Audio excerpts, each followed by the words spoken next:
Desisyon 2025. Magandang tanghali Pilipinas, Luzon, Visayas at Mindanao. Tayo po'y nagpapatuloy pa rin sa ating special coverage ng DZRH para sa Desisyon 2025.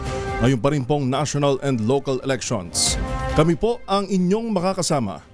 Ito po si Rose Babiera ng DZRH TV. At ito naman po si Yuel Reyes. Meron na lamang po tayong 7 oras para sa mga hahabol na bumoto ngayong Mayo 12. Pero bago ho yan ay maraming mga problema ang ating natanggap na reports dito sa DZRH News Center na nakalap ng ating mga kasama. At unahin na nga natin itong nagmamadaling Flash Report.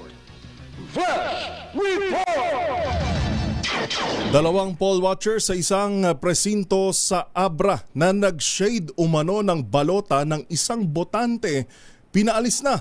At anong gagawin ng COMELEC? RH15, Giselle Ricafort. Giselle. Yuel, pinaalis na ng Commission on Election yung 2 poll watchers sa isang presinto sa Abra dahil sa di umano pag-shade ng balota ng isang botante doon.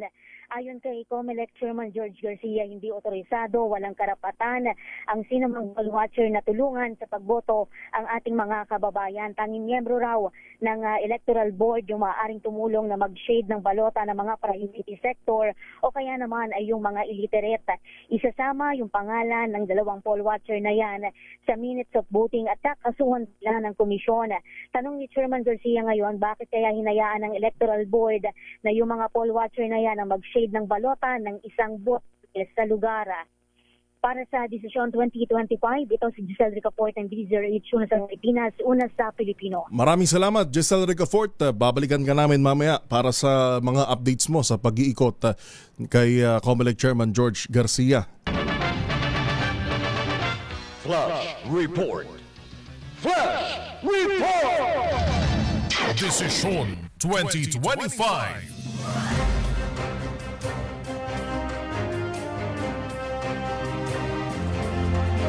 Desisyon 2025. Kung may ipapakita lang sana natin yung video, Rose, dun sa viral video na huna yan, nakikita na may isang babaeng nagsasalita at inire-report niya dun sa Electoral Board kasi it appears na kagaya nga ho sa sinabi sa report ni Giselle Ricafort na may 2 lalaki doon na bumoboto in behalf dun sa botante talaga. Yes. Pero nakikita nila doon na may pattern yung binoboto na parang hindi mo maaalis sa isip mo na may nangyayaring hocus-pocus. Tama, dahil ang ano naman natin dyan ay kung sino yung botante, yun siya ang dapat bumoto. Siya dapat ang mag-shade dun sa balot, sa kanya naman ibinigay yun. Dapat siya ang mag-shade ng mga balota na yun. Walang ibang dapat makialam niyan dahil meron nga tayong tinatawag na ballot secrecy, di ba? Oo, yun naman ang purpose kaya tayo may ganun. Oo. Kaya questionable talaga na may kasama at nakapaligid na tao dun sa mismong botante.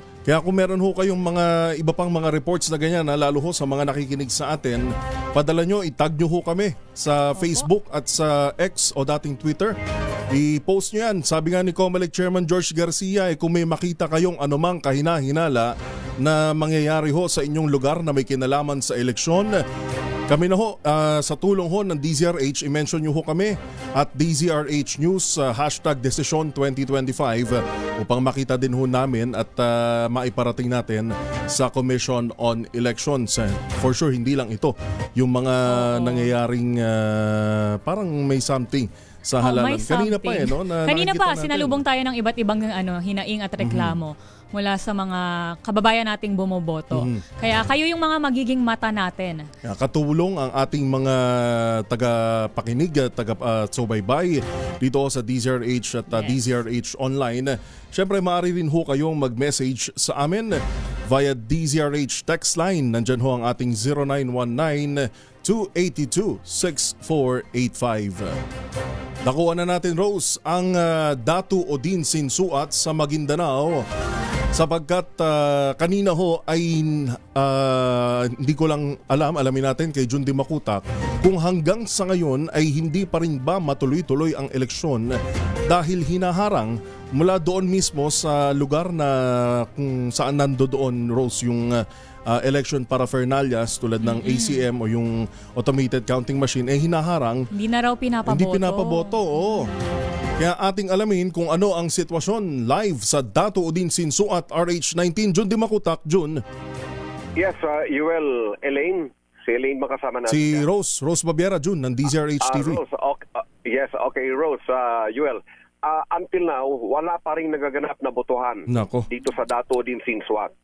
Dahil kanina, kausap natin yung Assistant Election Officer, si Ginoong Saiden Kamid. Sabi niya na delay. Kanina pa dapat alas 2 ng umaga i-segregate itong mga election paraphernalias. Kaso lang, nung mag-uumaga na, ay biglang nagkabikilan itong magkakatunggaling supporters at humarang dito sa National Highway ng Dato Udin-Sin Suat Barangay Poblasyon Dalican. At ito yung reason kung bakit daw na delayed yung pag-distribute itong election paraphernalias. Ngayon lamang, Rose, nagaganap itong pag-distribute, pag-segregate, mabagal. At sabi nga rito ng ating kausap si Ginoong Saiden Kamid na sabi niya baka mamaya abutan ng alas 5 ito, hindi pa nakapag-cast ng vote. Hindi pa kumbaga may biyahe pa, i-count natin yung factor ng biyahe na malalayo. So ito yung problema ngayon dito sa Dato Udin-Sin Suat na according dito sa mga kausap nating mga supporters na baka magkaroon ng failure of election kasi anong oras na? Alas 12. Ito na naman tayo. Bumabalik na yung ating mga supporters ito sa gitnang kalsada. Parang nagpahinga lamang ng konti. Ito yung sabi ng PNP kanina, Yuel. Ross, na baka mamaya ibabalik dito mga ito parang nagpahinga lamang sa matinding aksyon o tensyon kaninang umaga na may mga daladalang pamalo ang mga ito. So, andito pa rin yung tension. But ang good news dito, nakalabas na yung ilan sa mga malalayong lugar na kumuha ng kanilang mga election na paraphernalia dito sa Poblasyon Dalican sa Dato Udin-Sin Suat. Yes, Yuel? Jun, yung gaano karami sa tansya mo o kung may datos ka dyan, yung apektadong polling place. Kasi hindi nadala kanina yung mga automated counting machine, at the same time ngayon palang dinidistribute yung mga election paraphernalia. Gaano karami yung pinag-uusapan natin dito na mga apektadong polling place?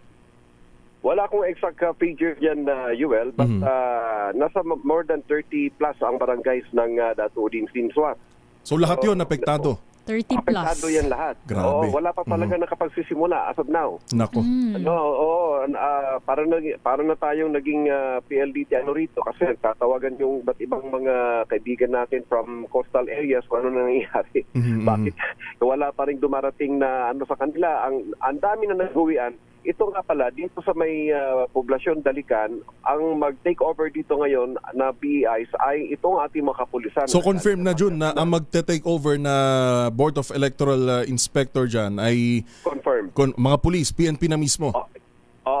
Confirm yan. Kasi mismong umakyat tayo doon sa loob ng Municipal Hall, punong-puno ito ng ating mga kapulisan at pawang mga dayo mga ito, nanggaling ng La Union, ng Pangasinan, ng Lanao del Sur, yung magte-take over kasi yung mga teachers kanina pa lamang nagrereklamo na pagod, gutom, uhaw, walang tulog at hindi pa nag-uumpisa itong wala pa talaga bago lamang binaba itong mga counting machines na ito sa truck.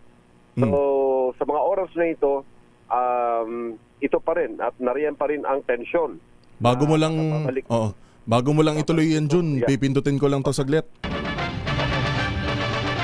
Flash Report! Flash Report! So sa mga oras na to, wala pa rin nagaganap na eleksyon dyan sa Dato Udin-Sin Suat sa Maguindanao at nag-take over na ang ating mga kapulisan, Jun. Go ahead, Jun.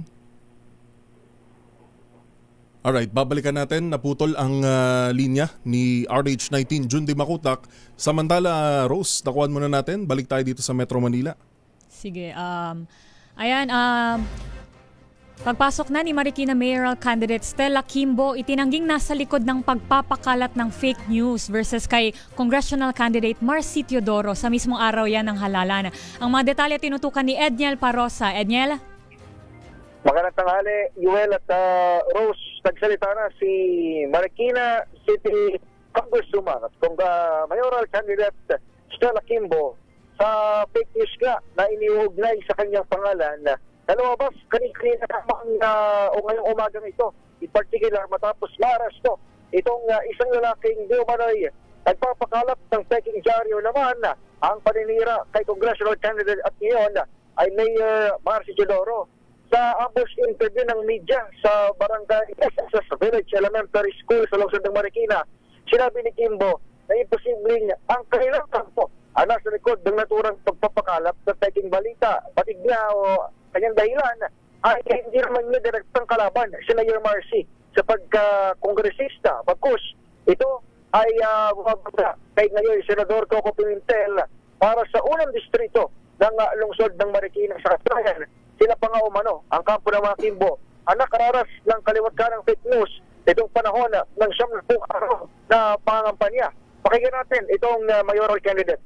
Number one po, bakit po ipapakalat yun? Hindi ko po kalaban si Mayor Marcy.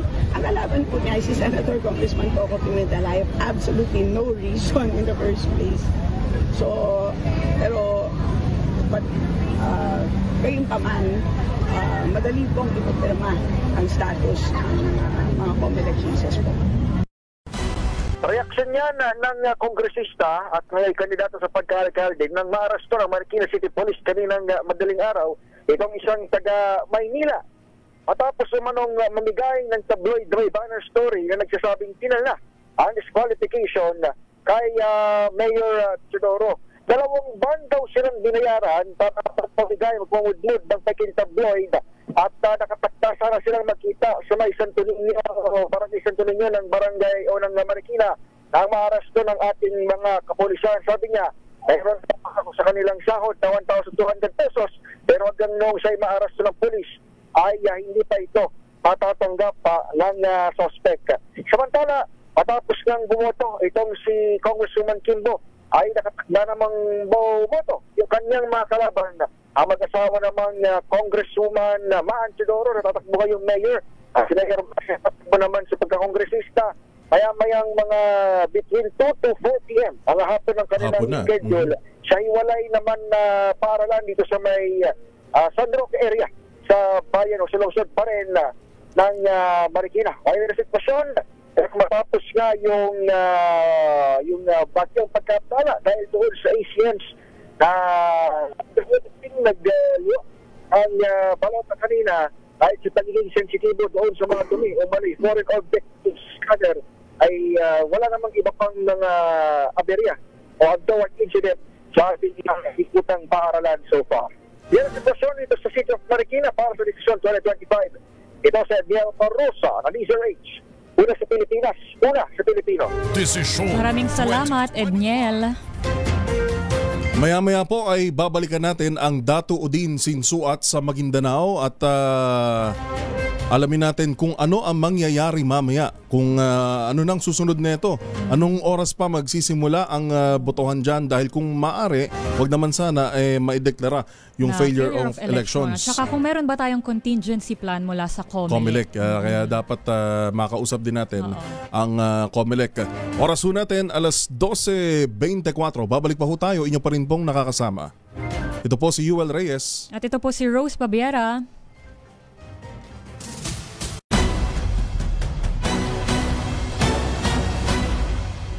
Coverage para sa Desisyon 2025. Ito po si Yuel Reyes. At ito naman si Rose Babiera ng DZRH TV. Ang oras po natin alas 12:31. Balikan na natin ang Datu Udin Sinsuat sa Maguindanao. RH19 Jundi Makutak, binabanggit natin kanina na anong oras pa posibleng magsimula o kung may aasahan pa bang eleksyon na mangyayari yung ating mga kababayan dyan, June.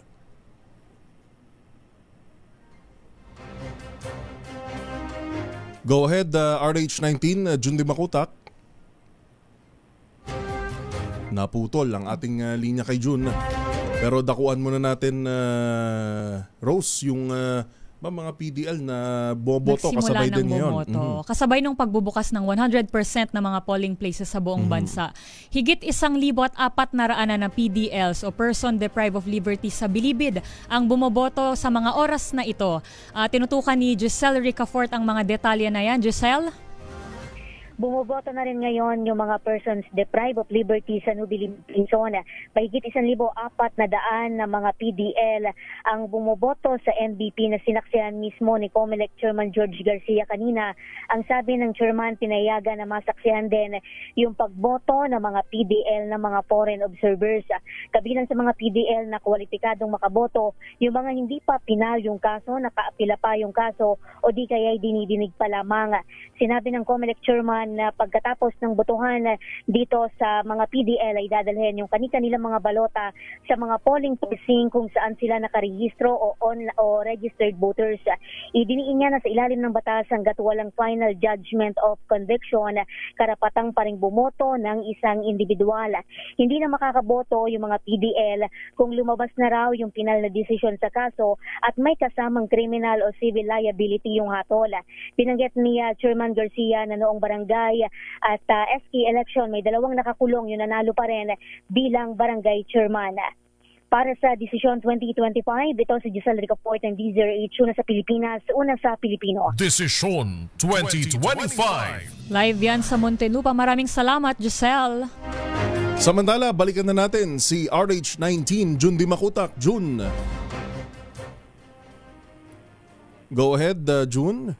Yes, Yuel and Ross, bago lamang ang itong election officer ng Datuudin Sinsuat ay pinalitan. Ito ay sa katauhan ni Attorney Joyce Moran. Ngayon lang yan, ngayon lang yan, June. Yes, ngayong araw na ito. Ang concurrent na concurrent na election officer, the same time siya ay yung provincial election officer ay si Attorney Mucha.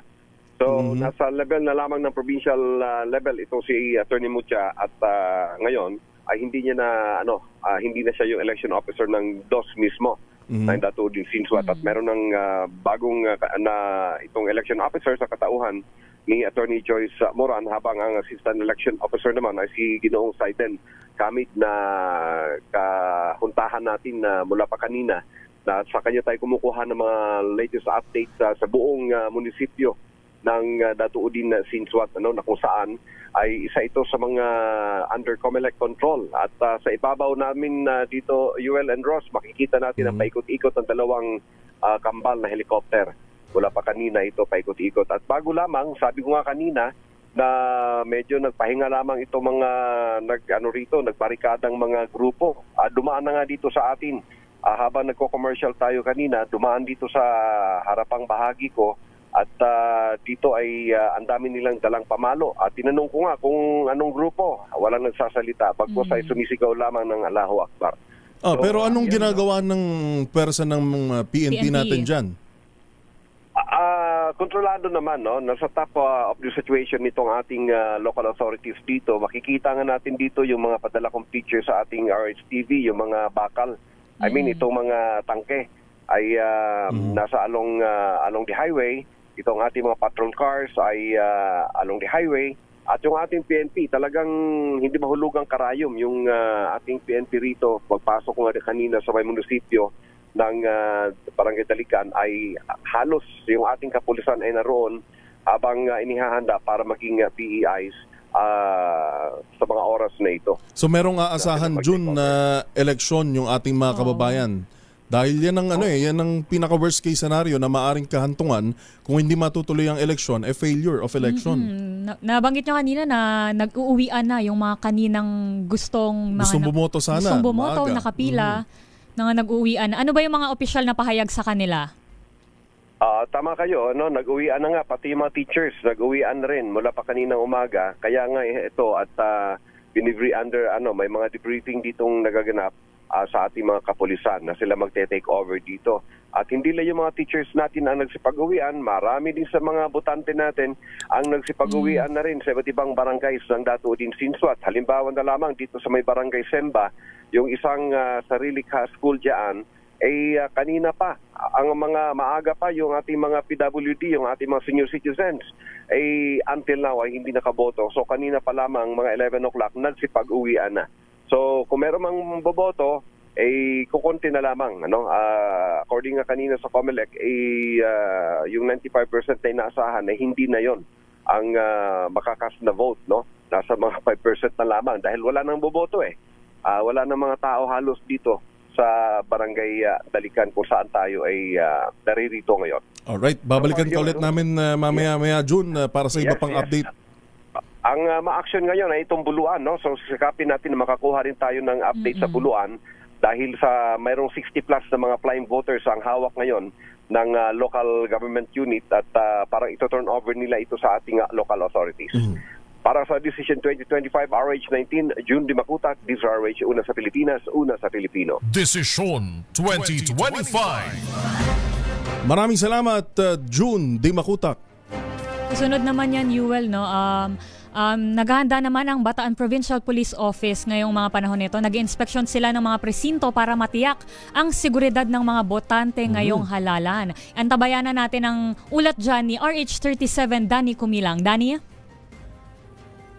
Sa layuning matiyak ang ligtas, maayos at mapayapang pagdaraos ng pambansa at lokal na halalan, ngayong 2025 personal na nagsagawa ng inspeksyon itong si Police Colonel Marte Salvadora, Officer in Charge ng Bataan Police Provincial Office sa ilalim sa ilang mga voting precinct sa lalawigan ngayong Mayo 12, 2025. Maagang nagtungo ito si Colonel Salvadora sa mga sumusunod na lugar upang tiyakin ang kaayusan sa pagbubukas ng mga presinto. 6:56 a.m. sa Limay Elementary School, 7:12 a.m. Lamao National High School, 7:32 a.m. Mountain View Elementary School, 7:48 a.m. Alas Asin Elementary School, Maribeles. Partikular na binigyan pansin ang bayan ng Maribeles na itinuturing ito na nasa ilalim ng yellow category, batay na rin sa election security risk assessment ng COMELEC. Nangangahulugan ito ay may potential na isyung pangsiguridad. Tiniyak ni Colonel Salvadora sa publiko na patuloy ang presensya at pagbabantay ng kapulisan sa buong araw ng halalan hanggang sa opisyal na pagtatapos ng botohan. Nananatiling naka-full alert status ang buong hanay ng Bataan PNP na mayroong nakatalagang mga tauhan sa bawat presinto at mga pangunahing lugar sa lalawigan. Samantala nananatiling tahimik naman ang ginaganap na eleksyon sa buong Bataan. Para sa Decision 2025, Danny Kumilang, RH37. Una sa Pilipinas, una sa Pilipino. Decision. Maraming salamat, Danny Kumilang. So nananatiling payapa ngayon ang mga sitwasyon sa Bataan. Sana ganyan din sa ibang sa mga iba pang mga place. rehiyon, tama. Kaya lang, mamaya ho, iisa-isahin pa natin. Marami pa nakakaranas ng iba't ibang aberya, mga karakasan, na sana, kailan ba magkakaroon tayo ng eleksyon na masarap bumoto, na alam mong walang mangyayari sa'yo. Na hindi nagdududa rin yung mga botante sa integridad ng eleksyon.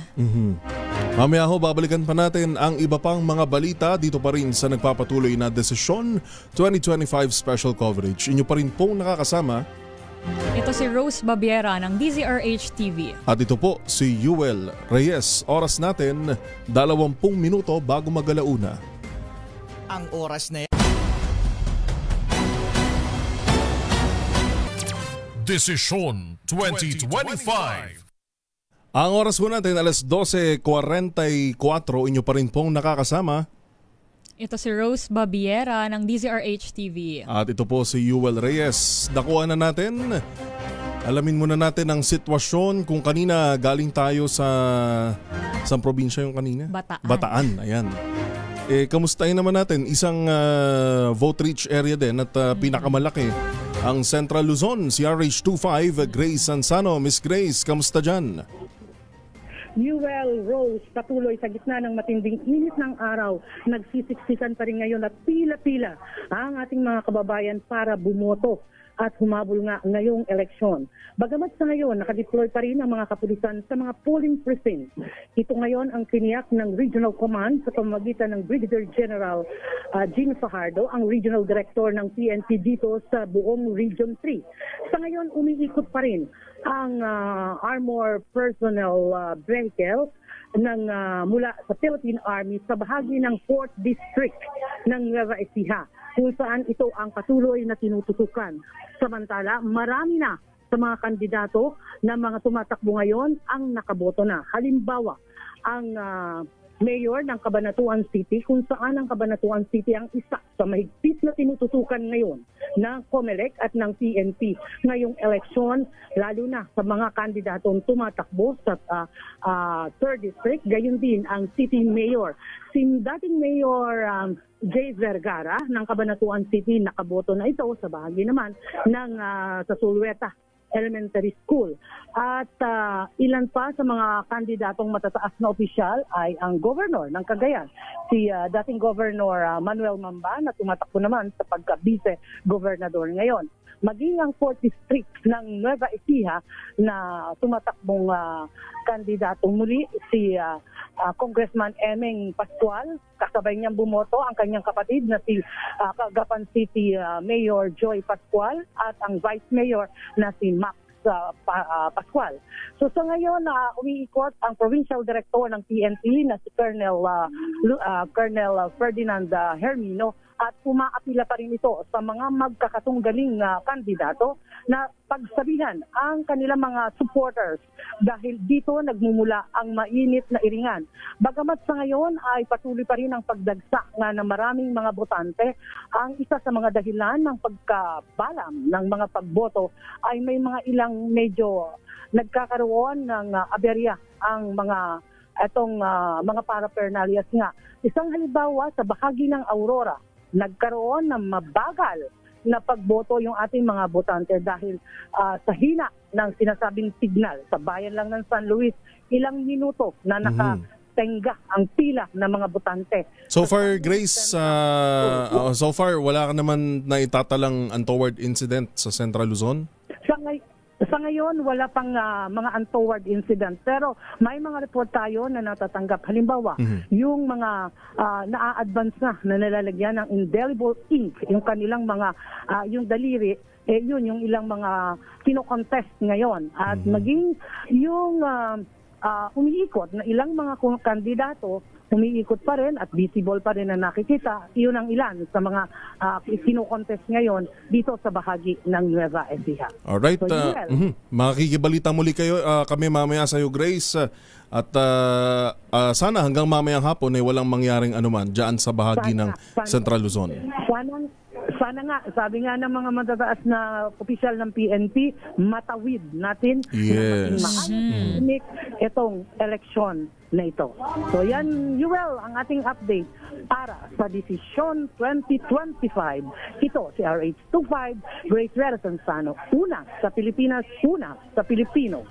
Desisyon 2025. Maraming salamat, Miss Grace Sansano. Sana lang talaga sa lahat ng probinsya, Rose, may maganda yung nagiging mula sa pagpilan, lalo ng ating mga senior, pagsubo ng balota sa ACM, sa automated counting machine, hanggang sa makauwi ng ligtas yung ating mga kababayan. Lalo na dumadagsa na naman yung tao ngayong mga sandaling ito. Nabanggit nga kanina na ilang mga personalidad mula sa Central Luzon yung nagsimula ng mag-cast ng kanilang mga boto. Kaugnay niyan, si House Speaker Martin Romualdez din. Yan. Antabayan na natin yan, Rose. Si House Speaker Martin Romualdez na inaasahang boboto ngayon na rin sa mga oras Tacloban. Na ito. Samantala, maghahanap buhay lamang ho kami at ang ano bang oras na natin yun, Rose? Oras natin alas 12:48. 2025.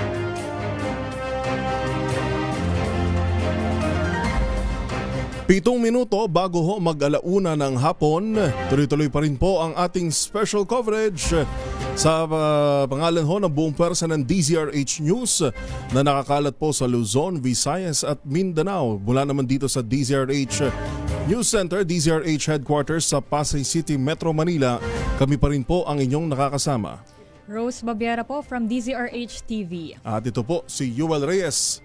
Dako na tayo kay RH29 Boy Gonzales kung kamusta naman ang botohan, partikular po sa port area sa Maynila. Dagdag sa mga listahan ng mga hindi pa nakakaboto. Ganon ha? Bakit naman hindi pa nakakaboto yung mga, mga senior o kaya mga regular voters sa RH29? Boy Gonzales, Kuyang Boy. Go ahead. Rose, Yuel, yan. Pumasok na rin. At isa pa, ang mga kawawa dito, yung mga senior. Yung mga senior na talagang maaga pa ay pumili na para makaboto. Dito sa Baseco Compound, sa Port Area, Manila, ang iba ay medyo natatagalan na bago makaboto dahil sa nawawala yung mga pangalan nila sa listahan abang ang iba ay hindi naman mahagilap ang polling precinct kung saan sila boboto.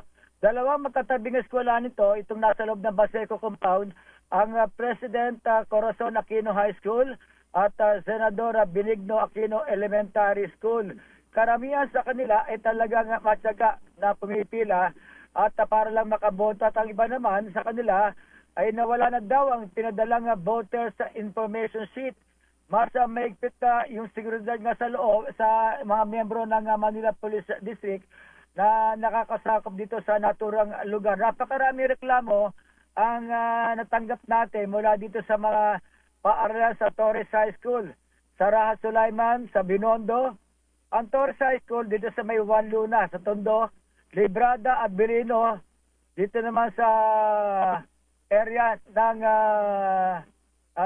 Sunog Apog sa Maynila. Ang karamihan ng problema nila, yung makina ay hindi tinatanggap yung kanila binoto. Ang lumalabas, iba daw yung kanilang, halimbawa, bumoto ako ng mayor. Hindi daw lumalabas doon sa kanilang pinakabalota. Yun yung karamihan problema. Ang iba naman ay nagka-problema yung makina. At yan yung mga pangkaraniwang na kasalamuhan natin na nagreklamo ng mga botante dito sa lungsod ng Maynila. Napakainit talaga, Yuel at Rose, dito sa lalo na yung mga senior na matagal na may mga nakasaklay, ang iba ay mga naka-wheelchair. Dito sa Manuel Quezon High School sa Tondo, napakarami naka-wheelchair na nakapila habang para makaboto lamang ngayong eleksyon. Pero boy, ang nakikita mong pinaka-problema dyan, yung sistema? Oo, yung paraan. Halimbawa, dito sa may Almario Rosario Elementary School, dyan sa may Saragosa. Yung mga senior, nasa baba. Yung doon na boboto. Pero yung mga balota nila, iaakit pa sa 4 na palapag. Lalo tumatagal. Presinto nila. Oo, kasi ang sabi nga nila, bakit hindi binaba yung makina para doon na lang, kasi halimbawa kung senior ka, gusto mo nga ikaw mismo ang magsubo ng panota. Sa kasi machine. gusto nila makita yun eh. Para asigurado sila eh. Yung balota nila, ilalagay nila sa ACM, Automated Counting Machine. Ang problema, kapag senior ka, pipila ka lang ng elevator, napakatagal. At napakainit pa. Yan yung sistema na nagkakaproblema kanina. Pero yung iba, ako naman, nung bumoto ko, nung pagboto ko ay mabilis. Pag subo ko ng balota, lumabas agad yung resibo, at saka ako nilagay yung resibo, inihulog ko doon sa isang box, at saka ako nilagyan ng indelible ink sa aking daliri. Okay. Pero ngayon, tuloy-tuloy, mamaya pa itong lugar. At si Yorme nga pala ay nakaboto na sa Manuel Luis Quezon High School kaninang umaga. Kay mayoralty candidate Hani Lacuna at incumbent, nakaboto na rin ba? Sabay. Sabay ng pa. 6 na umaga. Ang sabi ay sa Legarda Elementary School o High School sa Sampaloc, doon daw bumoto si Mayora Hani Lacuna. At si Sam Bersosa naman, walang impormasyon kung saan sa bumoto, pero residente sa ng Sampaloc. Baka siguro ngayon pala siguro nakaboto na yung mga yan. Yung karaniwang 6 na kilala na kandidato sa pagka-alkalde dito sa lungsod ng Manila. Para sa desisyon 2025, ito si Boy Gonzales para sa DZRH, una sa Pilipinas, una sa Pilipino. Maraming salamat, RH29 Boy Gonzales. Pareho pa ring mga aberya yung mga napapansin natin ngayon, no, Yuel? Mhm. Tungkol pa rin sa mga senior citizen, alas 12 na ng tanghali, tanghaling tapat, pero kanina pa yung mga issue ng mga matagal nang nakapila na mga senior citizen. Kanina pang alas 5 na bumubuhos yung mga ulat ng mga hinaing ng mga senior citizen Yun natin. yung gusto rin, kahit ako, parang kung first time mong boboto ulit, kung first time mong boboto, tapos syempre, ang gusto mo, ikaw yung magsusupo mismo ng balota. Tsaka nakakatanggal din ng duda sa electoral process kasi doon din nanggagaling yun eh. Bakit ganito, bakit ganyan? Tapos mamaya magpo-post na sa social media tapos magte-trending pa, di ba? At saka yung runner na tumatakbo para kunin yung permit na may boboto sa baba, kukunin yung ballot secrecy folder nung mismong botante. Minsan, limitado, iisa lang daw yung pabalik-balik na tumatakbo sa mga fourth floor, tas bababa dun sa mga... Pagod din yun, Oo. Ayun ang mga kinakaharap ng ating mga senior citizen na, tinawag naman na vulnerable for a reason. Mag-commercial lang muna tayo at ito na, andito na. Si RH32 Jimmy Angay-Angay ay inaasahang pagboto sa Tacloban ni House Speaker Martin Romualdez. Inaantabayan na. Go ahead, RH32 Jimmy Angay-Angay. Atros, inatambayan natin yung pagdating ni House Speaker Martin Romualdez. Subalit unang nakaboto dito kaninang umaga sina Congresswoman Yeda Marie Romualdez at dalawang anak nito na sina Marty at Andrew dito sa V&G de la Cruz Memorial School. Kanina pa itong umaga nakaboto, subalit hindi kasama si House Speaker Martin Romualdez na sinasabing anumang oras ngayon ay boboto dito sa V&G Memorial School bago pa pumunta ito sa Maynila. Dito kasi nakarehistro ito si House Speaker Romualdez sa Barangay 96 Kalanipawan, Tacloban. So sa ngayon, nandito na yung mga staff. Siguro anytime ay makakaboto na dito si House Speaker Martin Romualdez. Subalit si Mayor Alfred Romualdez hindi pa rin nakaboto na nakarestro naman sa San Jose, Tacloban. Samantala, na kapanayam natin kanina, si Tacloban City Election Officer Attorney Ramon Dadolia, may konting problema lang pag sa 223 na mga automated counting machine ay dalawa dito yung nagkaroon ng yung hindi ba kinakain yung balota, kumbaga lumalabas. At nabigyan din ito ng solusyon sa pamamagitan lang ng paglilinis. Yun lang, tinatawag ito na people jam sa ECM.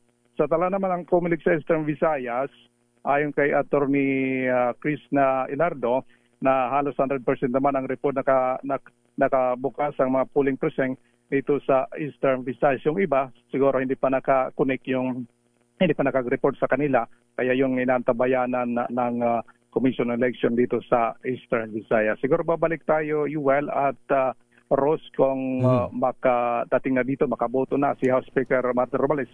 Kasi nandito na mga staff talagang darating na ito. Kasi yung sabi, alas 9 ng umaga, alas 10 ng umaga, alas 11 ng umaga boboto, alas 12 ng umaga. So ngayon, baka ngayong alauna ay makaboto na yung House Speaker na nakatira dito sa lungsod ng Tacloban. Para sa desisyon 2025, mula dito sa DY Vilaxon Radio, ito si RH32 Jimmy Angay-Angay, para sa DZRH, una sa Pilipinas, una sa Pilipino. Maraming salamat, Jimmy Angay-Angay. Dakuan muna natin ang Comelec, Rose, sapagkat may pahayag tungkol doon sa mga automated counting machine na nagluluwa ng balota. Kanina pa natin naririnig yung mga issue na yun sa iba't ibang presinto. Ano nga bang dahilan? Yun na nga ang aalamin natin yan kay Giselle Ricafort na nakapanayam at nakasunod ngayon kay Comelec Chairman Attorney George Garcia. Ano bang mga kasagutan dyan ni Comelec Chair Giselle? Giselle? Oo. Isinise ng Commission on Election yung pagluluwa ng balota ng ilang automated counting machine sa matinding init ng panahon ngayon. Ayon kay COMELEC Chairman George Garcia, bagamat hindi raw tumitigil yung mga ACM na yan, inilalabas naman yung mga balota na una na niyang tinanggap. Kabilang sa nakararanas daw ng ganyan yung New Era Elementary School, kaya nagpadala na agad sila ng contingency machines upang hindi maantala yung pagboto ng ating mga kababayan. Sinabi ni Garcia na kakaiba daw yung init ng panahon ngayon at hindi nila na-anticipate yan. Salik din dyan yung dami ng mga dumadagsang botante ngayon. Nilinaw naman ang COMELEC Chairman na hindi babasahin ng ACM sa ibang presinto yung balota na galing sa ibang presinto dahil yung ACM ay precinct specific lamang. Sinisilip na rin ng poll body yung report na mabilis matanggal yung indelible ink matapos bumoto yung ilan. Pero sinurian niya ng DOST yung indelible ink na yan na kahit paggamitan ng ibang kemikal ay hindi basta-basta matatanggal sa loob ng ilang araw. Nilinaw rin ng chairman ng poll body na hindi expired yung indelible ink na nagkulay orange o yung nag-iba yung kulay sa ilang presinto kundi resulta lang din daw ng matinding init ng panahon ngayon. Para sa Desisyon 2025, ito si Giselle Ricaport ng DZRH una sa Pilipinas, una sa Pilipino. Giselle, nabanggit noon ni Attorney George Garcia na merong sinasagawang mga stress test dito sa ating mga automated counting machine. Nabanggit ba niya kung bakit? Siyempre, isinasailalim doon yung mga extreme cold at saka extreme heat. Nabanggit niya ba kung bakit pumapalya ngayon yung mga ACM natin? Oo, correct. Tama, Rose, ang sinasabi ni Chairman Garcia. Pumasa naman sa isinagawa na final testing and sealing itong mga ACM na to. Kabilang doon sa mga sinuri, yung kanyang patuloy pa rin na paggana, no? Kahit mainit yung panahon. Kaya lang kakaiba daw talaga yung init daw na nararanasan ngayon.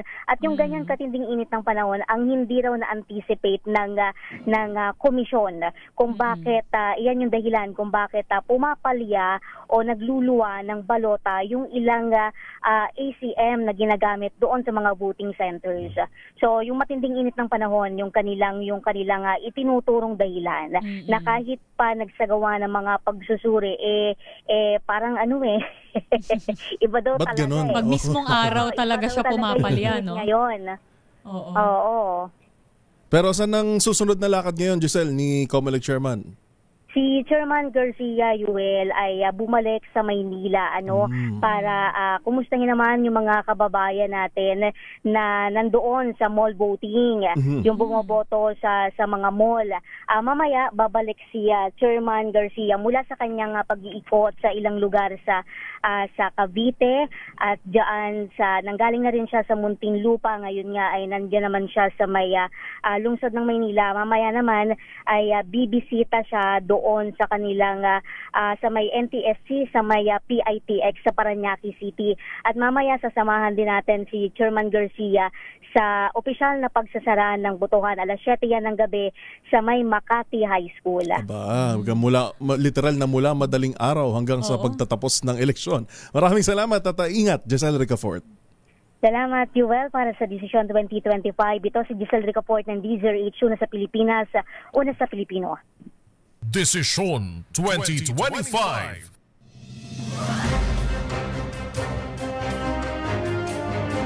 Babalikan pa ho natin ang ilan pang mga balita at reports dito pa rin sa nagpapatuloy na special coverage ng DZRH kasama ang buong pwersa ng MBC Media Group. Inyo pa rin pong nakakasama. Ito po si Rose Babiera ng DZRH TV. At ito po si Yuel Reyes. Ang oras natin, 8 minuto makalipas ang 1:00 ng hapon. This time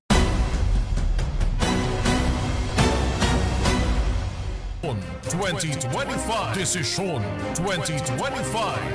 A DZRH Special Coverage. 1:15 ng hapon, narito ang ilan sa ating mga balita. 2 patay, 7 sugatan sa insidente ng pamamaril sa Silay Negros Occidental. Isang senior citizen sa OWAS Albay patay matapos bumoto. 2 sugatan sa shooting incident sa Bangged, Abra. Aberya sa mga automated counting machine ang dulot ng delay sa pagboto sa Marikina. Higit sa 150 individual arestado dahil sa paglabag sa election liquor ban. At ilang mga opisyal ng gobyerno nakaboto na. Tuloy-tuloy pa rin po ang ating special coverage para sa Desisyon 2025. Inyo pa rin pong nakakasama. Ito po si Rose Babiera ng DZRH TV. At ito po si Yoel Reyes. Dako naman tayo sa Laguna. Diyan sa Cabuyao City, empleyado umano, peking empleyado to. Nabuking na nagpanggap na isang taga-Comelec. Anong ginagawa nandyan? RH27 Noche Cacas. By Noche. Yes, Yoel at Rose, mainit yung panahon pero mainit na rin ang politika ngayon dito sa Cabuyao City sa lalawigan ng Laguna. At ang nangyayari ngayon ay may mga concerned citizen na nagpaparating ng impormasyon na merong motorsiklo na umiikot at nag-i-escort ng isang jeep na may lamang Comelec paraphernalia ang sinita ng mga concerned citizen. At narito ang isang concerned citizen. Kuya, ano po ba ang nangyari kanina at hinarang po ninyo yung jeep na sinasabi may sakay ng Comelec paraphernalia? Habang kami po ay naglalakbay sa Barangay Pulo, Jesmo Road, nakita po namin yung isang motorsiklo na walang plaka na may ini-escorta na passenger's jeep na may nakasakay na BGMP personnel sa unahan at isang babae na may nakalagay na PDL na ang ibig sabihin siguro po ay person deprived of liberty doon sa windshield ng kanilang sasakyan. So ako po ay nagtaka sapagkat bakit sa panahon ng eleksyon na ganito ay may mga ganong sitwasyon. Kaya bilang ordinaryong concerned citizen po ay pinara ko yung nakasakay sa motorsiklo na nag-i-escort at tinatanong ko kung bakit siya yung nag-i-escort doon sa jeep na may nakalagay na PDL, may nag-i-escort na BGMP at isang babaeng personnel na kung hindi ako nagkakamali ay empleyado ng Comelec na papunta sa isang direction at galing sa isang direction na hindi dapat doon pupunta. From city ay dadalhin yung mga paraphernalia na ini-escortan nung unidentified na yun na nakamotorsiklo na walang plaka yung motorsiklo papunta doon sa isang liblib na barangay Gismo kung saan matatagpuan po yung Integrated Gismo Elementary School. Okay, so may doon yung pinaka-polling place. Pero nabanggit nyo kanina, biglang nag-U-turn yung pampaserong jeep na sinasabi may kargang Comelec paraphernalia. Oo nga po, nung nakapansin nung driver na sinisita namin mga concerned citizen, yung motorsiklo na nag-i-escort doon sa kanyang jeep, nag-U-turn yung jeep at bumalik sa gawing papuntang lungsod o bayan ng Cabuyao at iniwan na po yung nakamotorsiklong nag-escort na kanyang motorsiklo po ay may nakalagay pang CCTMO, personnel ng CCTMO. Na nung hinahanapan ko nga po ng accreditation ng Comelec, wala naman pong maipakitang accreditation galing sa Comelec. Okay, may nabanggit din na kayo kanina na mayroong isang empleyado ng City Hall na mayroong ID ng Comelec. Incidentally po, yun po ay nangyari naman bago namin ma-encounter itong nakamotorsiklo na to sa elementary school ng Barangay Pitlan, Cabuyao City, Laguna, kung saan napansin ko po ang isang personnel ng puso ng Cabuyao City, Laguna ay nakasuot ng ID na as Comelec staff. So akin po siyang tinanong bakit kako siya ay mayroong ID ng Comelec staff, siya ay government employee. So dapat po siguro ang ina-accredit lang ng Comelec sa mga ganon ay yung po talagang deputized ng Comelec. na magsuot ng ganong Comelec staff ID. Tama. Hindi Noche. empleyado. Hindi po empleyado. Yes, Joel. Babalikan ko ulit namin mamaya. Hingi pa kami ng follow-up sa'yo tungkol sa insidente na yan. Tungkol dyan, nakakabahala yan. Nagpapanggap na Comelec staff. Maraming salamat, Noche. Joel, at okay, so balik mo dyan sa inyong dalawa. RH27 Noche Cacas mula sa Laguna. Samantala, dakuan natin, Rose, ang PPCRV. Mainit-init din na balita, no? Kasabay nung mga mainit na politika na nabanggit nga kanina, mga volunteers naman sa Basilan yung iwinidraw ng PPCRV kung saan nangyari ang engkwentro sa nasabing lalawigan. May mga detalye dyan si Raymond Dadpaas. Raymond? Inalis na ng Parish Pastoral Council for Responsible Voting o PPCRV yung kanilang mga volunteers sa isang bayan sa Basilan na nagkaroon ng barilan at ilan ang namatay at nasugatan. Ito ang kinumpirma ni PPCRV spokesperson Ana De Villa Singson dahil ayaw nilang makompromiso ang seguridad ng kanilang mga volunteers. Nilinaw ni Singson na ito ay sa isang bayan lamang at mananatili ang iba pang mga volunteers sa iba pang bahagi ng Basilan. Narito ang bahagi ng ating panayam. Nag-withdraw ho kami ng volunteers sa Basilan kasi nagkaroon ho ng firefight sa dalawang panig ho. Yung isang panig, yung ex-barangay chairman ng place sa Basilan at saka sa Sinsuat ho, sa barangay Sinsuat sa Basilan. Tapos yung isa naman sa panig ho ng mayor. At 4 ho ang nasawi. At saka I think medyo mainit talaga yung labanan. So yung mga residents natakot, nagsitakbuhan. So pati yung volunteers namin, ayaw naman ho namin malagay sa peligro, ay sinabi na ho namin sa kanila, please withdraw. And I think this is only the second time in our history na nagpa-withdraw ho kami ng volunteer. So, but not the whole province? No, not the whole province. Just in Sinsuat. Just in that polling center ho. Isang polling center. Ang bahagi ng pahayag ni Ms. Ana De Villa Singson, ang spokesperson ng PPCRV, pinayuhan ni Singson yung mga kababayan natin na boboto pa na ingatan ng mabuti yung kanilang mga balota dahil napaka-sensitive ito.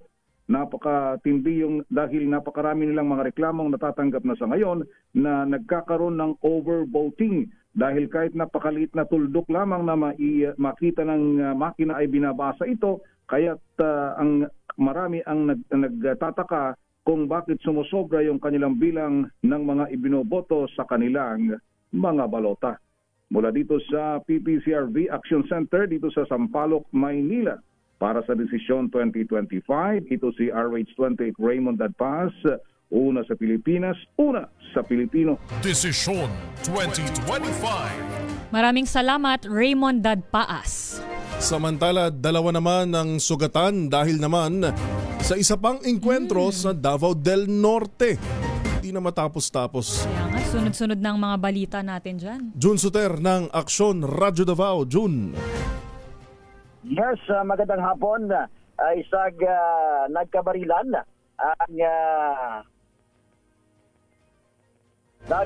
ang dalawang grupo matapos ang mainitang pagtatalo kanina alas 2:20 na madaling araw, Mayo 12, 2025 sa Purok 19, Misaoy, Davao del Norte. Ayon kay acting COP ng New Corilla Municipal Police Station na si Police Major Eduardo Corpus, nakatagap ng tawag na may nangyaring barilan, kaya pinuntahan lang kaagad nila ang lugar na pinangyarihan at adaptan nila ang 4 na individual kung saan ang 2 ay sugatan, kaya kaagad nila itong isunugod sa pagamutan habang ang 2 ang dinala sa New Corilla MPS para maimbestigahan. Dagdag pa ni Police Major Corpus na bago nangyari ang barilan, nagkaroon ng mainitang pagtatalo ang 4 na individual matapos sinita ang 2 individual dahil ang lugar na Misaoy ay baluarte ng isang kandidato na tumatakbong alkalde kaya nagkainitan humantong sa barilan. Parehong sugatan ang magkabilang kampo kung saan ayon kay Police Major Corpus na under observation ang dalawa sa hospital habang ang 2 naman ay dinala sa New Corilla NPS. Sa ngayon, patuloy ang investigasyon ng kapulisan sa 2 panig na parehong nasa kanilang kustudiya. Samantala matapos ang engkwentro, mabilis na kumalat ang post sa kasalukuyang New Corilla Mayor na si Georgian Monet Federoso na ang kanyang kapatid na sana iligtas ng Panginoon. Kaya yan ang ating natanggap na report para sa Desisyon 2025. Ito si Jun Suter ng Action Radio Davao. Una sa Pilipinas, una sa Pilipino. Jun, makikibalita lang kami. Kamusta ang botohan ngayon as of now sa Davao City? Sa Davao City, itong UL, natapos na bumuto si Vice President Sara kanina alas 8:30. Samantala si Attorney Carlo Nogales alas 10:40 naman bumuto sa Chodoro Palma Hill Elementary School. At saka kasama rin niyang bumuto si PBA Party List representative na tumatakbo ng congresswoman sa 1st District na si Attorney Mix Nograles kasama ang kanyang kapatid na dati rin congressman na si Cuco Nograles. Wala naman so far na untoward incident, walang insidente ng gulo o ng gugulo? Gulo. Maganda at peaceful ang election dito sa Davao City ngayon na UL. Alright, maraming salamat Jun Suter ng Aksyon Radio Davao. Sana katulad din sa ibang mga probinsya. Ganun din. Oo. Ganun din. Tsaka yung di tatanong ko rin sana yung mga taga-suporta ni KOJC leader Apollo Kibuloy na nandyan din naman yung kanilang headquarters. Samantala, ang kasama natin, nasa linya natin, ang Program Manager ng BARM Climate Conflict Action Asia na kasama rin natin na nagmo-monitor sa mga nagaganap ngayong halalan, si Miss Phoebe Adorable. Phoebe Adorable, ang Program Manager ng BARM Climate Conflict Action Asia. Ma'am Phoebe, magandang hapon po. Hapon po. Si Yuel at si Rose po ito ng DZRH. Yes, magandang hapon, Yuel, Rose. Apo, ma'am, kamusta po ang ating monitoring so far? Ngayon, meron na lang tayong kulang-kulang 6 na oras. Yes, oo. Ngayon, maigting namin minomonitor ang botohan sa Bangsamoro, no? Sa aming Critical Events Monitoring System, ngayon na, ang naitala na nating death sa BARM since May 1, no? Naka-21 na yung tally natin ng death. 21 since May 1. Since May 1. Sa 21 na to, 5 ang nangyari ngayong araw, May 12. Sa 5 na to, 3 sa Basilan at 2 sa Lanao del Sur. Yung sa Basilan, ma'am, Yes. Anong update po natin doon? Sa Basilan, yung 3 supporters ng isang political candidate ang namatay on the spot nung may inambush na aspiring mayor sa Haji Mutamad sa Basilan. 3 hours bago nagbukas ang polls. 2 a.m. ito nangyari, no, Yuel? May convoy na na-ambush. Tapos 3 supporter ang namatay on the spot sa Basilan. So meron na hong initial, ma'am, kung sino yung tinitingnan na nasa likod ng mga pag-attacking to? Yun ang mahirap nating maitugon pa sa ngayon, no? Well, pero talagang minomonitor natin yung mga nangyayari kasi bukod sa Basilan, no, ang isa pa namin talagang minomonitor na tinitignan ngayon sa Maguindanao del Sur, mainit, doon talaga maraming mga insidenteng nangyayari since the weekend pa lang, no? Nakapagtala tayo ng mga grenade attacks, ilang mga grenade ang sumabog sa Sharif Agwak at sa Datu Paglas, ano? At marami na rin na-displace, nasa 150 na katao na ang na-displace sa Maguindanao del Sur dahil sa mga armed classes sa lugar na ito. Sa Cotabato City, yes. So go ahead, ma'am. Well, go ahead po. Sa Cotabato City naman, may mga na-report din tayong shootouts at brawls na nangyayari sa polling sites mismo. Habang sa Special Geographic Areas at sa Lanao del Sur, may mga nakikita tayong unauthorized blockade sa mga road, may mga nahaharang na mga kotse. Marami na rin ditong naitatalang malfunctioning ng ating mga automated counting machines na nagkukos ng mga delay. At marami na rin riots at away ang nangyayari dahil sa mga alleged flying voters dito sa SDA. Habang sa Lanao del Sur naman, nabanggit ko nga kanina, meron ng 2 naitalang namatay dito ngayong araw at marami ding mga insidente ng stone throwing at mga warning shots na na pinapaputok sa ilang mga precincts din sa Lanao del Sur. Pero ma'am, yung 21 na binabanggit po natin, all in all yun, mula May 1. Pero yung 5, yes, ito po yung nadagdag ngayong araw. Ngayong araw ng halalan. Ngayong araw, tama. Historically speaking, Ma'am Phoebe, talaga bang ganito sitwasyon lagi sa tuwing ganito sasapit yung halalan compare lalo na nung pong 2022 election? Actually, ang pinaka-deadly kasi so far na naitalang election sa Bangsamoro before this one is yung BSKE barangay elections noong 2023. At yung numbers naman natin noong 2023, simula July nung filing ng candidacy hanggang October nung mag-close yung polls, 165 ang naitala nating namatay noong 2023. Tapos nung election day mismo, 11 ang namatay dun sa count na to. This was in 2023, no? Ngayon namang 2025. Ngayon namang 2025 elections, since October na filing hanggang today, 239 na ang naitalang namatay. Habang yung election day na 5 na as of na yung 12 noon. Opo. Meron ho bang sa kanila hong mga sa naitala nyo po na nasawi ngayong araw, meron ho ba doon na incumbent o kandidatong nakakandidato ho ngayon? So far, merong sa Lanao del Sur, isa sa namatay ay candidate for municipal councilor at kapatid ng isang barangay chairman. So, dalawa. Isa candidate ng... At isa kapatid. kapatid. Yan, sa Lanao del Parang Sur. related pa rin talaga sa politika lahat, ano? So, Ma'am Phoebe, sa inyo pong pagtaya, magiging kamusta yung magiging sitwasyon pa ngayong may nalalabi tayong mga 6 na oras?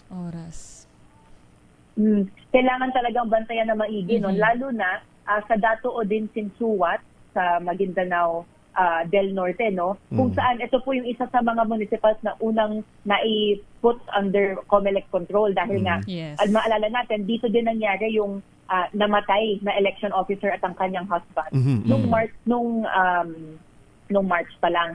Ngayon, as of 1 PM, nakuha namin ang report sa field na hindi pa rin sila nakakaboto kasi hindi pa natatanggap yung election paraphernalia dito sa lugar na to. Yun nga yung report, ma'am. Hanggang nung lugar nga ulit yung Rose, yung nire-report kanina ni Jundi Makutak sa Dato Sinsuat, Maguindanao. Hanggang ngayon, ma'am, wala pa rin. Wala pa rin. Nag-aalisan na, nag-uwian na yung mga botante. Yes, exactly. Oo. So ngayon, ang talagang tinitignan talaga natin, no, na habang ngayong araw na nangyayari na yung election, parang yung mga voters natin sa Bangsamoro, kailangan nilang mamili kung makakapag-exercise ba sila ng vote or pipiliin na lang nilang maging safe. At kumbaga parang maiisip natin, no, ano ba talaga yung integrity ng ating vote at yung totoong free will and free participation ng ating elections ngayon kung ganyan ang sitwasyon ng ating mga voters sa Bangsamoro. Tama, ma'am. At nasabi niyo po yan, nasa inyo po pagkakataon ngayon, Ma'am Phoebe, para sa mga kababayan natin na nakikinig ngayon dyan sa BARM region na mahikayat pa kung ano yung choice nila ngayon na botante. Na mag-antay pa hanggang dulo. Meron pa tayong 6 na oras. Yes, napaka-importante talaga hanggat maaari. Pero hindi rin kasi natin sila masisisi na ganito na yung sitwasyon na meron talagang mga nai-injure at namamatay surrounding the precinct. Right po. Maraming salamat po, Ma'am Phoebe. Makikibalita po muli kami sa inyo maya-maya at sana wala nang any untoward incident na mangyari pa sa mga nalalabing oras ng eleksyon. Maraming salamat at ingat po, Ma'am Phoebe. Thank you. Ingat din po sila. Si Ma'am Phoebe Adorable ng BARM Climate Conflict Action Asia. Flash Report. Flash Report! Kagaya ng nabanggit, 3 ang namatay sa shooting incident sa Basilan. Pang-5 na ngayong araw dyan po sa Bangsamoro Region. Babalik pa tayo. Ang oras natin, 1:35. Ang oras na yan ay...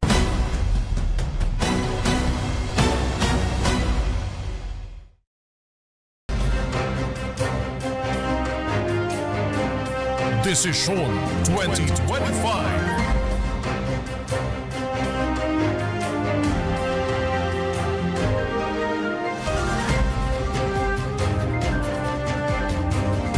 1:38 na ho ng hapon, kulang-kulang 6 na oras na lamang ang natitira bago ang pagsasara ng iba't ibang mga polling precincts sa Pilipinas. Pero Rose, hanggang 4:00 lang yung priority polling place. Kaya sa mga senior citizens natin at ganoon din sa mga PWD, persons with disability, mga buntis, nakahiwalay naman. Humabol pa, pwede pa. At mamaya kung ayaw nyo nang mainit, hanggang 7:00 pa ho ng gabi ang ating botohan. Balikan natin ang ating mga malalaking balita. 2 patay sa pamamaril kabilang ang tumatakbong municipal councilor sa Lanao del Sur. Mga nasawi sa BARM umabot na sa 21 simula Mayo 1 ayon sa BARM Climate Conflict Action Asia. 3 patay sa shooting incident sa Basilan ayon din sa BARM Climate Conflict Action Asia. As of 1 p.m. mga oras na ito, wala pa ring botohan sa Datu Odin Sinsuat. 2 patay, 7 sugatan sa insidente ng pamamaril sa Silay, Negros Occidental. Isang senior citizen sa OWAS Albay nag-collapse matapos bumoto, patay.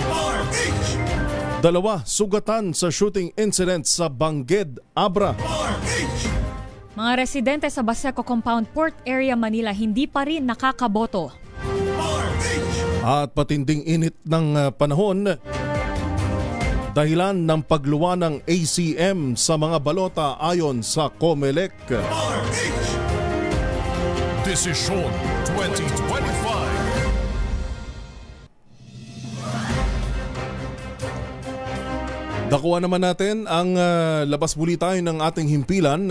May kaugnayan sa nangyari po sa Datu Odin Sinsuat sa Maguindanao del Norte. PNP magsisilbi na bilang Special Election Board. Si RH52 Edniel Parosa sa detalye. Edniel. Nag-take over ng pambansang pulisya bilang Special Election Board sa Datu Odin Sinsuat sa Maguindanao del Norte.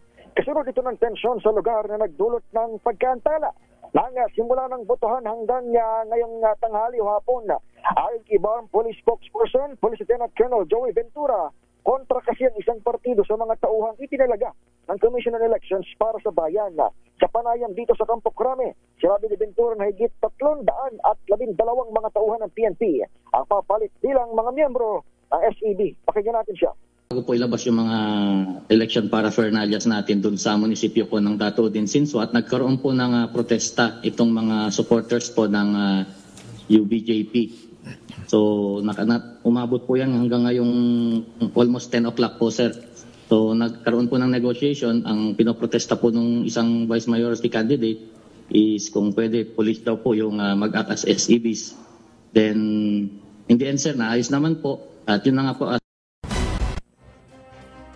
Maliban dito, 3,678 kabuuang pulis ang sinanay at itinadala ng PNP para umalalay bilang SEB sa buong Bangsamoro Region.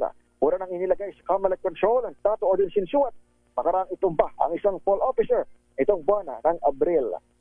Para sa desisyon 2025, mula rito sa National Election Monitoring Center sa Camp Crame, ito si Edniel Barrosa ng DZRH. Una sa Pilipinas, una sa Pilipino. Desisyon 2025. Ayan, kaugnay niya na inaasahan natin nagugulong na ang botohan sa pag-takeover ng PNP dyan sa Datu Odin Sinsuat. Pinasisiguro naman ni COMELEC Chairman Attorney George Garcia na walang magiging failure of election saan mang lugar ngayong halalan. Ang ulat dyan ni Giselle Ricafort. Giselle? Pinagagarantiya ni Commission on Election Chairman George Erwin Garcia na walang failure of election sa anumang lugar ngayong desisyon 2025. Ayon kay Garcia, kailangan makaboto yung lahat ng ating mga kababayan ngayong Mayo 12 sa kabila ng intimidasyon at nangyayaring harangan sa bahagi ng Datu Odin Sinsuat. Idiniin ng COMELEC Chairman na hindi sila magpapasindak sa mga humaharang ngayon sa botohan. Samantala, kasabay niyan binuhay ng COMELEC Chairman ang mungkahin ng poll body na magkaroon ng early voting days sa halip na early voting hours lamang. Parang formaan niya yan ng local absentee voting na naglalaan ng ilang araw para makaboto ang piling sektor bago ang mismong araw ng halalan. Layon daw niya na mabawasan yung pila ng mga botante sa mismong eleksyon. Dahil kanina nga ay binanggit ng COMELEC chairman na sa ilang lugar ay naantala yung pagbubukas ng botohan dahil sa ilang mga kinaharap nila na problema kagaya ng pagbabiyahe ng mga election paraphernalia. Ito para sa Desisyon 2025, Giselle Ricafort para sa DZRH sa Pilipinas, una sa Pilipino. Desisyon 2025. Maraming salamat, Giselle Ricafort. Yuel, no, isa nga sa magiging solusyon dyan yung early voting days. Yan. Tama. Na ngayon din, noona parang malamig pa si chairman dyan eh. Pero ngayon, parang pag nakikita na yung mga problema talaga sa pag-iikot, lalo na sa mga vulnerable sector. Early voting days, lalo para sa mga senior, mga May PWD. Dalawa pa tayong eleksyon ngayong taon. Ang BARM at saka, sa December ang barangay at SK. 2023 yun. Dapat niya kasabay ngayon eh. Kaya lang na-delay. I-move. Sana ma-apply. Marami pa. At tingnan ulit natin ng ng Miro, di ba? Magkipagpalagayan na naman tayo. Kasi pagka dami ho natin natatanggap na reports kanina na makailang beses na sinusubo yung balota, makailang beses din na iluluwa. Kaugnay, sa katunayan yan, naranasan yan ni Pangulong Bongbong Marcos kanina ho, na medyo napakamot ng ulo ng konti si PBBM. Ano? Pero magkahiwalay na bumoto kanina sa mga naghahanap kay First Lady, magkahiwalay na bumoto. Magkaibang paaralan. Si Pangulong Bongbong Marcos sa First Lady. Batak ba? Ilocos Norte? Habang sa Lawag si First Lady. Kasama si Sandro. Ayan.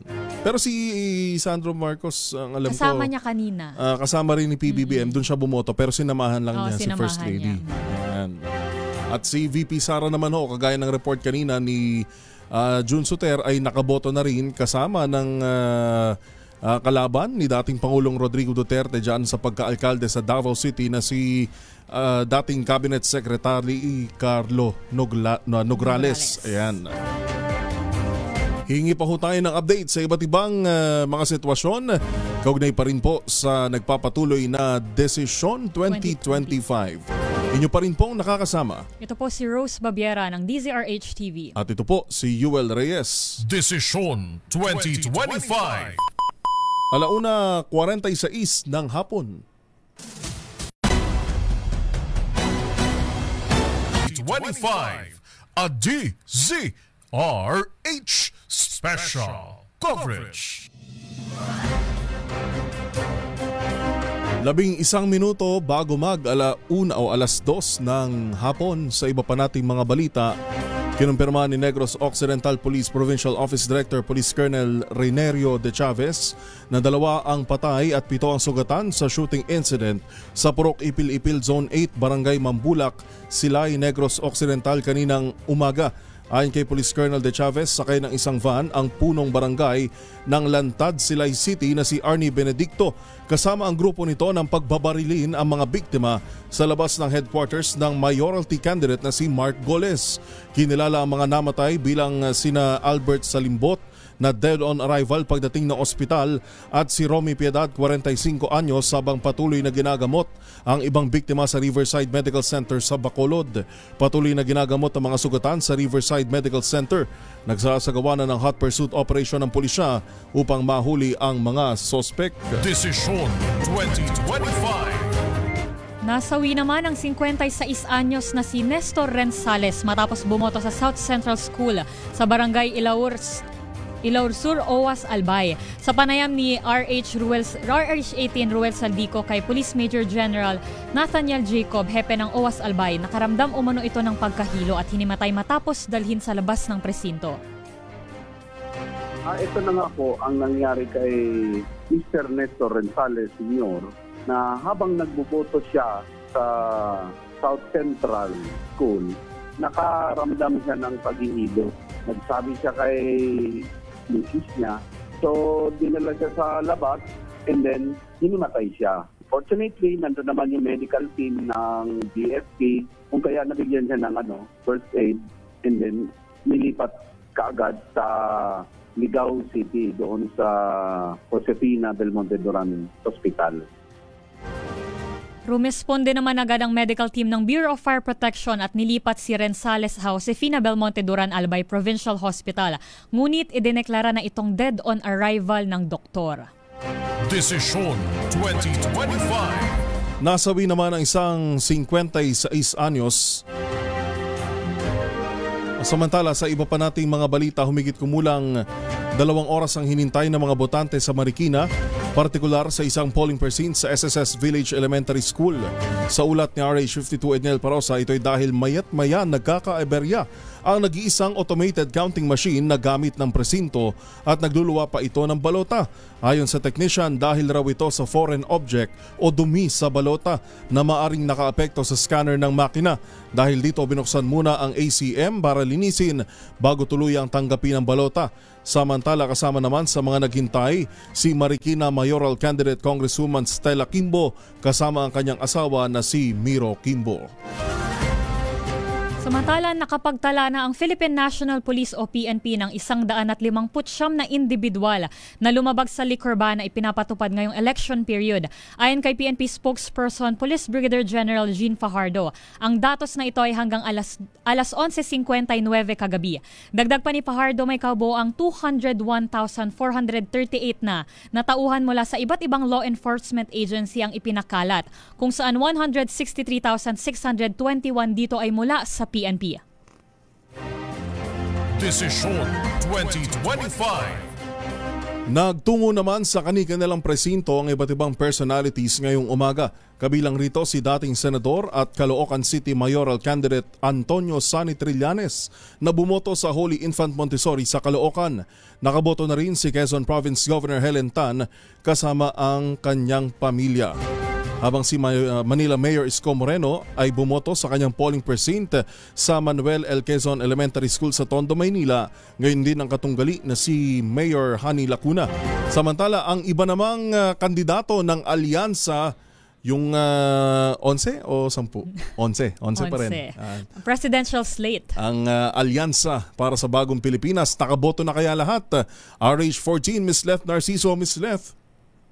Yuel Rose, 2 na lang dun sa 11 senatorial candidates ng administrasyon ang hindi pa nakaboboto. Inaabangan natin ang pagboto ni na Senator Pia Cayetano at Mayor Abby Binay. Pero nauna na ngang bumoto ang siyam sa kanila. Actually, ang pinakauna ay itong si Senator Lito Lapid dahil pasado alas 5 lang kaninang umaga nang bumoto siya sa Porac Elementary School sa Porac, Pampanga. Ang sumunod sa kanya, maaga ring bumoto si Senator Ping Lacson na dumating sa Bayan Luma 1 Elementary School sa Imus pasado alas 6:30 ng umaga. Bagamat natapos siya mag-aalas 7. Nakaboto na rin si Senator Bong Revilla, kasabay niya ang kanyang may bahay na si Lani Revilla sa Perpetual Village, Bacoor, Cavite. Alas 7 rin bumoto si Senator Tol Tolentino sa Francisco Tolentino Integrated High School sa Tagaytay. Dakong alas 8 naman ng umaga nang bumoto si Senatorial Candidate Manny Pacquiao sa Kiamba Central Elementary School sa Sarangani. Maging si Congressman Erwin Tulfo ay bumoto kaninang pasado alas 7 ng umaga pero mag-aalas 9 na natapos yung kanyang pagboto sa Kamuning Elementary School. Si Senatorial Candidate Tito Soto bumoto naman sa White Plains Community Center sa Quezon City pasado alas 9 rin ng umaga. Mag-aalas 11 naman ang bumoto si Senatorial Candidate Benhur Abalos sa Highway Hills Integrated School sa Mandaluyong City. At itong isa pa nilang kandidato si Congresswoman Camille Villar pasado alas 10 nung dumating sa Las Piñas City National Science High School pero mag-aalas 12 na yata nung natapos siyang bumoto. Tagal na hintay Oo. 2 na lang yung inaabangan natin. Ang naunang abiso nila mga after lunch, yung may isa sa kanila na nagsabing mga 1:30. So anumang oras siguro ngayon ay makikita na natin na bumoboto na rin itong ang si Senator Pia Cayetano at si Mayor Abby Binay. Para sa Desisyon 2025, ito si Leth Narciso ng DZRH, una sa Pilipinas, una sa Pilipino. Maraming salamat, Miss Lev Narciso. Desisyon 2025. Desisyon 2025. A DZRH Special Coverage.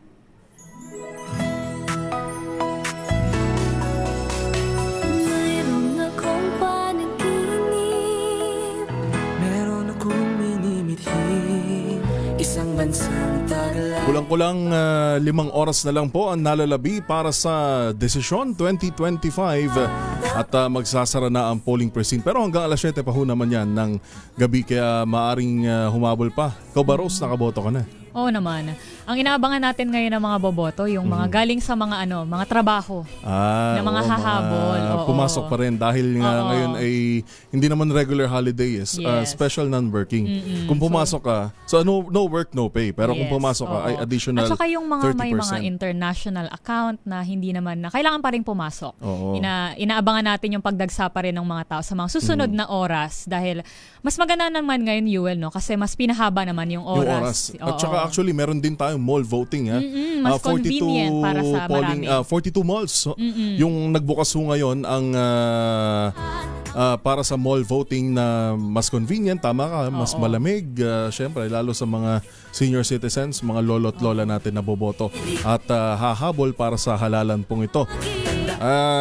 Wala naman na kaming maipapayo pa kundi sundin nyo po ang inyong konsensya dahil kung malinis naman ang inyong konsensya, yan ho yung magiging guide natin sa pagboto na tama yung ating maihahalal lalo ho sa local. Yan ang pinakamahalaga, local government. Yes. Mahirap kasi magpayo kung sabihin mo ganito, ganyan, wala naman nakikinig sa'yo kung gano'n. Sundin na lang ho natin yung ating konsensya yung mga para normal makaboto tayo ng tama. Magdala kayo ng kodigo para yung experience nyo rin mismo, yung voting experience nyo mapabilis. Yan. Sa pangalan po ng buong pwersa ng DZRH News mula Luzon, Visayas at Mindanao, kasama pa rin natin ang lahat ng himpilan ng MBC Media Group mula DZRH TV, Love Radio, Yes FM, Easy Rock, Action Radio at Radyo Natin. Kami po ang inyong nakasama. Ito po si Rose Babiera ng DZRH TV. At ito po si Yuel Reyes. Susunod na si Dr. Cesar, susunod na in behalf of Dr. Cesar Chavez, si RH6 Sherwin Alfaro kasama si Rocky Terra ng DJs natin. 90.7 Love Radio at Sexy Megan ng Yes FM. Tabayanan nyo, magiging masaya to. Ang usapan. Lalo ang ating nagpapatuloy pa rin pong coverage para sa Desisyon 2025. Ang special coverage ng DZRH. Muli ito po si Yuel Reyes. Ito po si Rose Babiera ng DZRH TV. Una sa Pilipinas. Una sa Pilipino. Meron akong minimithi, isang bansang taglay.